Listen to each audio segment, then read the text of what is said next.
Beth. And I'm Beth. Welcome to Physics with Beth and Beth.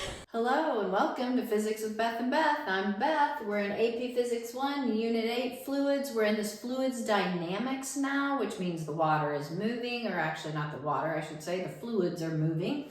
All right, and we're using this continuity equation. All right, and we talked about the video before. I talked about the continuity equation, some concepts with it, how we derived it, so that it would be A1 velocity, so area, cross-sectional area times velocity equals the cross-sectional area times velocity at another spot in the pipe. All right, so I have a question. We're just going to start. We're just going to jump in. I promised you this video we would do problems, so we're going to jump in. We have the volume flow rate in a circular pipe with a diameter of 2 meters is 40 meters cubed per second. You're like, oh, that's a weird number. I mean, a weird unit. But volume, remember, is meters per cubed. It's a flow rate, so it's per time, which we measure in seconds, so that makes sense. Okay, what they want to know is what is the speed of water or the velocity of water in this pipe. Okay, so we're going to go back. If you haven't watched the last video, highly recommend it. But our flow rate, we have our volume per time. Okay, that is our flow rate. Volume meters cubed per time. Okay, well we said, oh wait, I remember this, that volume is going to be the area, the cross-sectional area here of this pipe, the cross-sectional area times this little width, which I've called delta X. All right, so I'm going to say, hey, I know that this is the cross-sectional area of that pipe times that delta X over time. And that delta X meaning that displaced amount, that kind of the width of it, but it's the displaced amount of the fluid. All right, well, oh, wait, this is exciting. We know delta X divided by time. We've been using that since the beginning of this curriculum. That is velocity. This little guy is velocity. So, hey, I know that my volume flow rate, and that's what that is my, let me put volume flow rate. That is my volume flow rate is equal to the cross-sectional area times the velocity.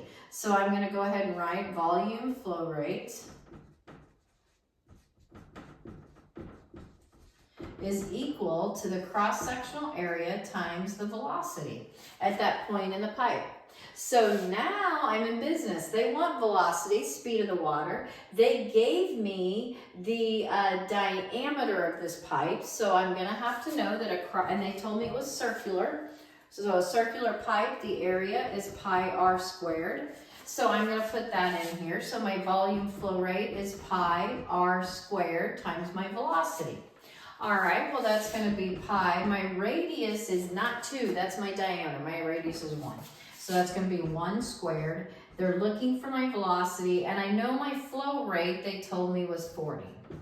All right, so now I'm just going to find that velocity there. I'm going to divide by pi, divide by 1. So I have 40 divided by pi, 1 squared, equals that velocity. And that velocity comes out to be 12.7 meters per second. And that is how you do that problem. You have to recognize what volume flow rate is. Volume flow rate is equal to the area times the velocity. All right, and in that continuity equation, it's just this. This is the volume flow rate. And that's volume flow rate 1 equals the volume flow rate 2 at another point in the pipe. Okay? All right, now example 2, it says water flows through a pipe with a cross-sectional area of 10 centimeters squared at 4 meters per second. What is the flow speed if the cross-sectional area is reduced to 5 centimeters squared? Okay, well, in the last video, this was actually a concept. We said, hey, listen, if you half your cross-sectional area, you will double your velocity, because if you half, this side has to equal this side. The left side has to equal the right side, because volume flow rate is conserved, because mass flow rate is conserved. So if we half this velocity, I'm going to half it. I'm sorry, not the velocity. Oops, sorry. If I'm going to half the cross-sectional area, I put half in for this area now. All right, well, my areas cancel out. I multiply both sides by 2, and I get twice, my new velocity is twice the original. So my original was 4, my new velocity is 8. So we should get 8 meters per second, but I'm actually going to walk you through this problem because there's an important concept here. They may not give you something that's quite so easy to see. So let's go through and do this. We know that A1, the area 1 times the velocity 1, is going to equal the area, and that means area meaning cross-sectional area, of 2 times the velocity 2. So this is when the pipe has a bigger area, and this is when it's got a smaller cross-sectional area. All right, we know the velocity here is 4, and we know that our area is 10 centimeters squared. This is in meters per second. This is the key. This is in meters per second. This cannot be in centimeters squared. We need to convert 10 centimeters squared to meters squared. So I want to make sure that we go over this concept. If you're doing dimension analysis, you're like, oh wait, there's 1 meter and 100 centimeters. And I'm done. And you take 10 divided by 100 and you would be wrong. All right, that would be 0.1 and you would be wrong. Because you only have 1 centimeter. You got to do it again. 1 meter is equal to 100 centimeters. Now I have centimeters squared on the bottom to cancel out with both of those. And I end up with meters squared on top. I believe that's 0.001, yes, meters squared. So that's actually the cross-sectional area for this one. So I'm going to put that in, that is 0.001. And then I'm going to come over here and do the same thing for the cross-sectional area that's 5 centimeters squared. I have 5 centimeters squared.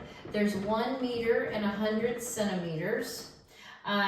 One of my centimeters goes, but now I have centimeters times meter. That's not right. We need meters squared. So 1 meter over another 100 centimeters. My next centimeter cancels out. Now I have meters squared. And that's going to be 0.0005 meters squared. All right, so I'm going to put that in, 0.0005 meters squared times that new velocity. If you take 4 times 0.001, you divide by 0.0005, you're going to get 8 meters per second, which is exactly what we said it should be. When you reduce your cross-sectional area by half, you're going to double your velocity. Now, if you reduce, though, your radius of your pipe by half, you're going to get a quadruple of your velocity because radius is squared. So that half would be squared as well. So anyway, half the cross-sectional area, double your velocity. Half the radius of your pipe, and you're going to quadruple your velocity at that reduced radius.